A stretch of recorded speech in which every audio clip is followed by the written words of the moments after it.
Let me say this to my Jamaican people. Obviously, as it relates to Andrew Holness, as a leader, sir, you can choose to fight with your people and bring about a better nation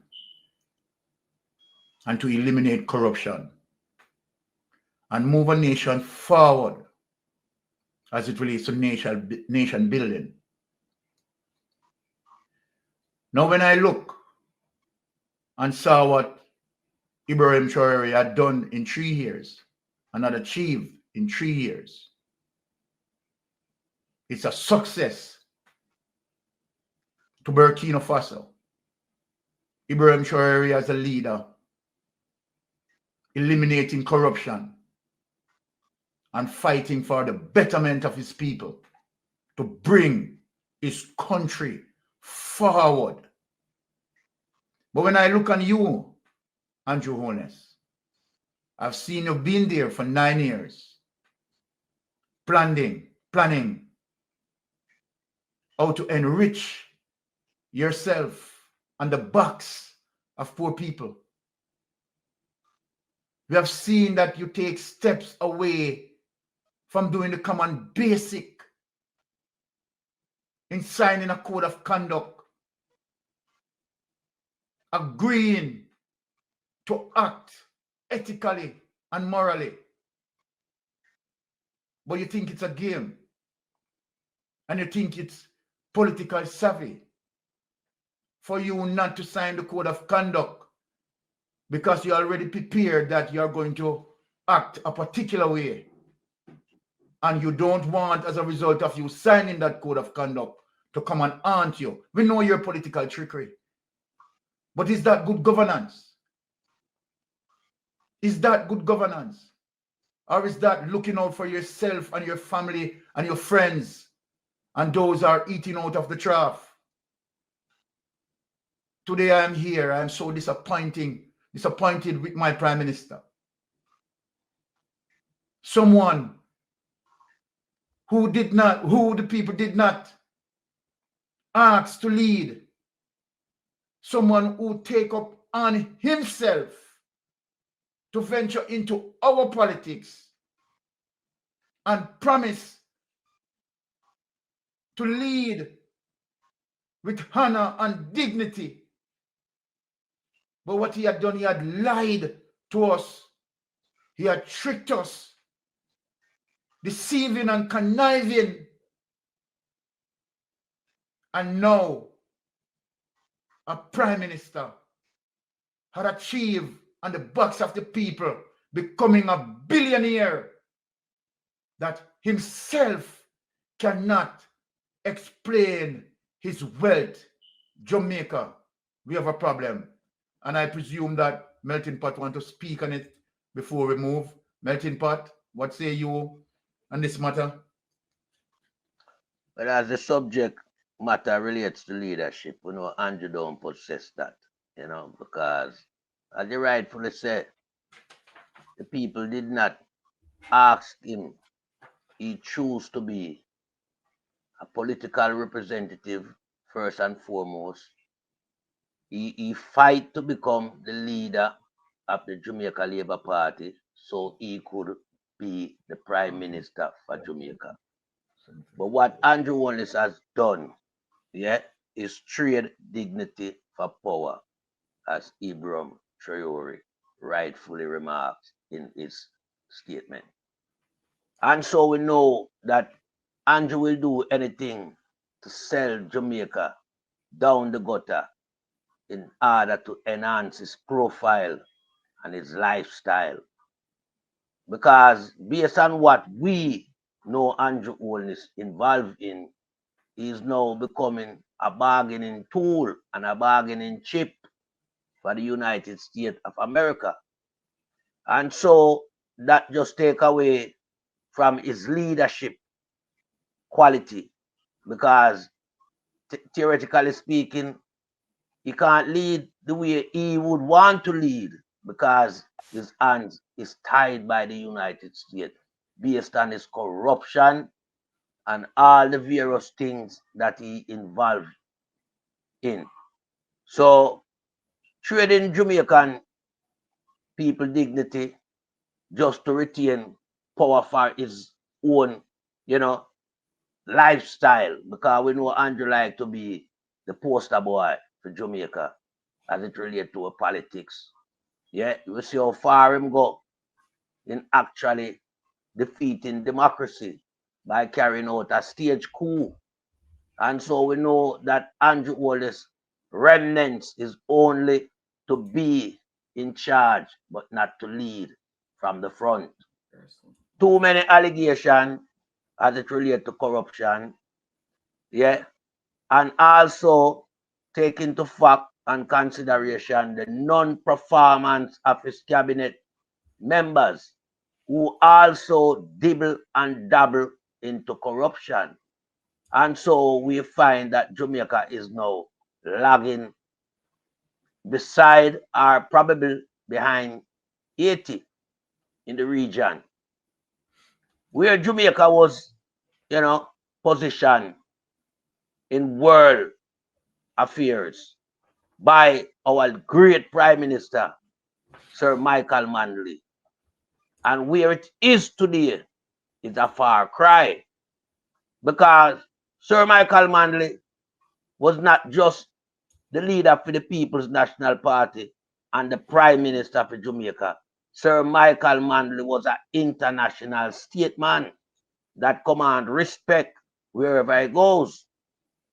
But in Andrew Holness and previous Jamaica Labour Party Prime Minister like Edward Seaga and Bruce Golding, we find that leadership quality is non-existent.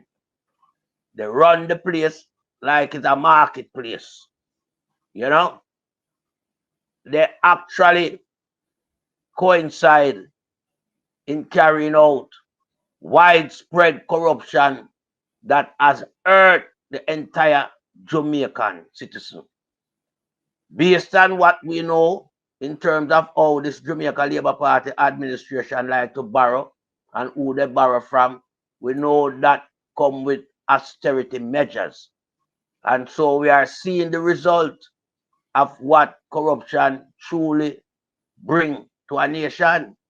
We are seeing many people being displaced from their home. We are hearing of many people having mental breakdown issues. And we are seeing crime spiraling to the extent where we have now 4 first world countries who is letting their citizens know that Jamaica is a high-risk zone when it comes to crime. And also health issues as well. So the situation now is that Jamaica need a change.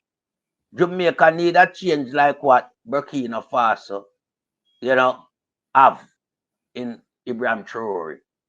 A man who can, and choose himself and his cabinet member to work for the people of his country. Where Andrew Wallace is concerned, Andrew Wallace is not motivated to work for the people of Jamaica and to build Jamaica. Andrew Wallace is motivated by greed and corruption to enrich himself to the status of super billionaire in CARICOM. Because just look at the various corruption scheme that Andrew Holness as a prime minister involved in. Ponzi scheme, not 1, not 2, but 3 massive Ponzi scheme. And we would ask the question, why would a prime minister, find himself in something like, those type of activities? But it's just down to greed. Andrew didn't have to get involved in any other Ponzi scheme. To the extent where we are discovering that Andrew was, at the pinnacle. You could bracket him in CEO category, Chief Executive Officer. Andrew wasn't just a contributor. You understand? So when we look at Andrew Holness, we are seeing a man that has a destructive plan for the nation that he represents, right? And so we come in the space and we, give our time and our knowledge to enlighten and to educate our people back home in Jamaica as to what good politics is all about. Good politics is something that can enhance everyone's life. Exactly. But bad politics is something that will destroy everyone's life. I will ask yourself the question, as it relates to Andrew Holness being the Prime Minister, are we seeing good governorship from him or bad governorship or dictatorship? We ask the question. No, I can eliminate the word good governorship, but I can attribute bad governorship and dictatorship to this guy. Because this guy going to some region, you know, and like him go educate himself and come back to Jamaica. And like him utilize all the strategy when pick up at Israel. That is very challenging to our society. Our people have not been exposed to this type of leadership. Never in the history of Jamaica, where our kids are subjected to be in prison for a tie gun. Where our taxi operator, you know, is been told to put car seat and take kids up to the age of 12 in those car seat. We have seen some very, you know, damaging laws that this guy rolled out in our society. Yeah. Something where Andrew put into law wasn't necessary. Right? Andrew had better things to do with himself and whoever him use to pass these legislation into law. Yeah. They could have looked at crime and tried to reduce crime so that the country couldn't be suffering level 4 travel advisory for crime.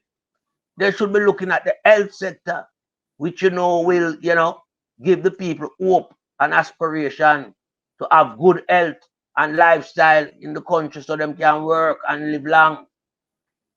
But what we say, Andrew, do, is just go after the people's penny. Yeah, just go after the people dollars and cents. Yeah, if go after all of the US too. Andrew rip every currency will come at Jamaica. Yeah, from Europe. Can remember, I know people, a lot of euro come in the pandemic, and I know the people them don't get it. A lot of pound come, them don't get. US come, them not get. Canadian come, them not get. Okay.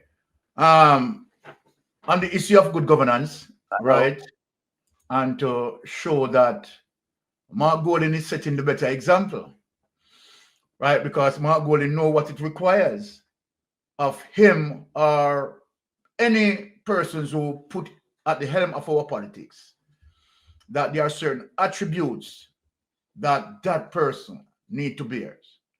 And so then while we see, right, on several occasions that Mark Golding exhibited good and measurable leadership, likewise in this scenario that I'm going to present, in terms of Mark Golding taking the lead on this, and Andrew Holness decided not to, night and day, in telling you, right, where good governance lies. Look on the next clip, my Jamaican people.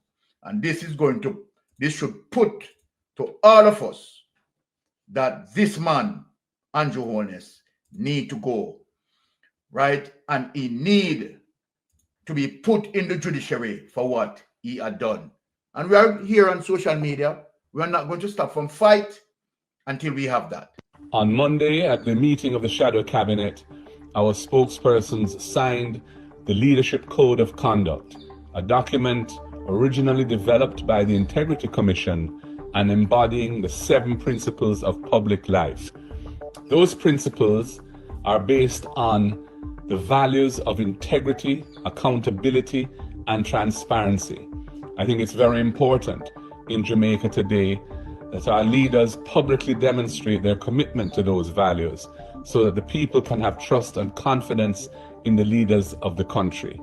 We have once again, by signing the Leadership Code of Conduct, demonstrated our commitment to the values of integrity, accountability, and transparency in how we operate as leaders, and we commit ourselves going forward to upholding those principles in how we operate and everything that we do. Wonderfully stated, right? Well measured. That is what leadership requires. And that's what Melting Pot said earlier, right? When you put in that capacity to lead, you are to bear the fruit of truthfulness, honesty, and integrity.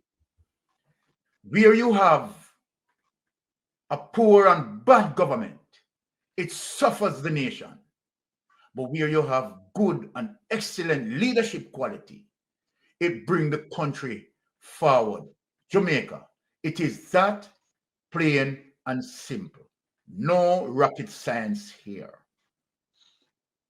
From once you decided, and let me say this to you, Jamaica, for any institution, for any labor force, who that labor force is going to employ people, that labor force is looking for particular attributes in such potential employee. And before you get the job, you have to sign off in an agreement in following the company's policy. My Jamaican people, we employed a prime minister. We, the people of Jamaica, employed a prime minister who from the onset is saying to us, I am not going to be fitting in terms of your requirement of me. The requirement is plain and simple. The history of our politics. We sign off on the code of conduct, telling you what is expected of the leadership. And here we have a leader who is saying that I don't owe you nothing. I am not going to be accountable. This is what this leader is saying. Now, Mark Golan, as it relates to the previous administration, signed off on the code of conduct. Andrew Holness and his minions refused not. Now, Andrew Holness, second administration, Mark Golan signed off. Andrew Holness still decided that no, he's not, he's bigger than that. So then what he's saying, Jamaica, whatever he dish out to you, Jamaica, you have to accept it because he did not agree to act morally and ethically. That is what the Prime Minister is saying.